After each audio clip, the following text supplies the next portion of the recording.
Hi, I'm Andrew Ackerman, Managing Director at DreamIt, and today we'll be talking about the art of the elevator pitch, otherwise known as talking investors up while you're going down.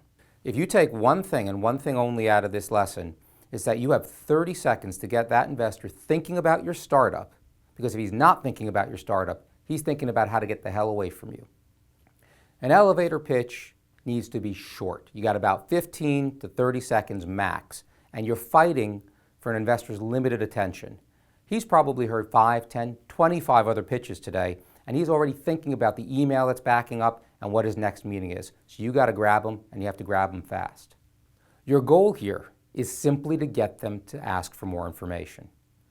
You should not try to answer all their questions at once. It's not possible, and it's just going to make your pitch worse. Let's start with an analogy. Let's say you wanted to set your friend up on a blind date. Is this how you'd introduce somebody? Well, listen, she was born in Atlanta and then she moved to New York for college and initially majored in English before switching to law. She loved law school but hates law and now wants to do something creative. Don't all lawyers, of course, huh? Now, she wants 3 kids and a house in the burbs, but not too far out because she likes theater and wants to come into the city for plays. Musicals mostly, but not that she's shallow like that. Doesn't have any allergies. I mean, she is lactose intolerant, but she has pills for that. And, well, when she forgets to take the pills, no. That's not how you introduce somebody. I checked out halfway through that introduction, and there's no way your friend's going to want to meet this person. Instead, try introducing her like this. She's cute, she's funny, and she likes hockey.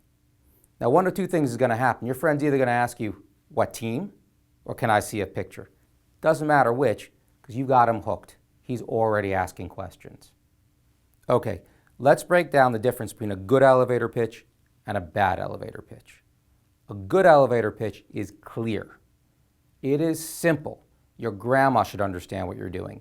It is concise and to the point. It goes straight into the problem and your solution. And most importantly, it reminds the investor that you're going after a huge market. A bad elevator pitch is stuck with technical jargon. We are a marketplace for this, or we are a platform for that. Keep it simple.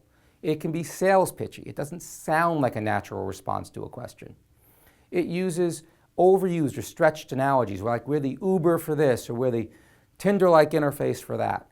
And lastly, it's sometimes filled with excessively long run-on sentences that never seem to end because you're trying to shove everything into it, and really you should just be hitting on the most important things.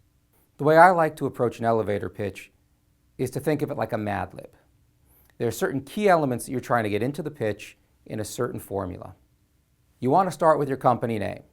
You want to go right into what it is that you do, you make, or you provide.